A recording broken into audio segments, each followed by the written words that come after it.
Hey, this will be a quick tutorial on how to use the Bambora virtual terminal and the payment link form.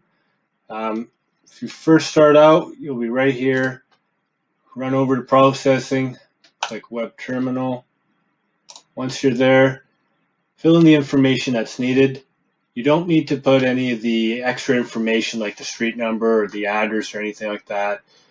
The email is always helpful to send out the receipt, obviously the sales amount and whatnot too. Now there's also the option to do recurring billing, which is very straightforward to use as well. You would just add the account and you have the option to run a credit card on a month-to-month basis, a yearly basis, or even a weekly basis.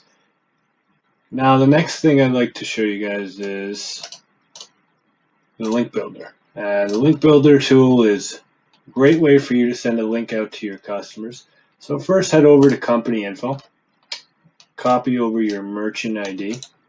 Of course, we will be providing this link upon approval of your merchant account, so not to worry, we'll have that out to you. So you would put your merchant ID in, and then head over to another setting in which we would have to pull out something called the hash key, which puts all your information from your merchant account and authenticates it.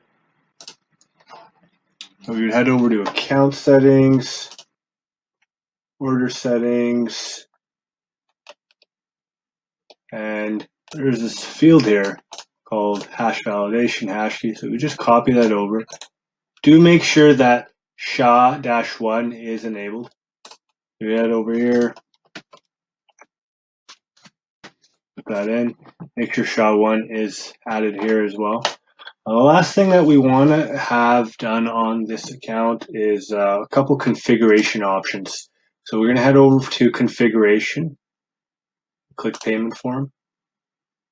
Once you're there, you have the option to remove billing address or add or remove shipping address, allow pricing modifications. You should have this switched on. I would recommend having the price modification to have it off, as that will allow your customers to not change the amounts on their invoices. Now, you're going to head over here, click Update Live. Now we're going to head right back to the link builder with the information inputted. Let's say we were to run a card for, say, $2,000. We want to send that over to someone. Of course, we can add more information here as well if needed for specific people, or if you would like to just keep the link, just head all the way to the bottom and create link, and that is your link right there. So you could copy that. I'm just going to give that a click. And there you go. It's valid. You can use it whenever you need to. I would recommend keeping it on file, and the next time you need to run this transaction, you would just pass this link over.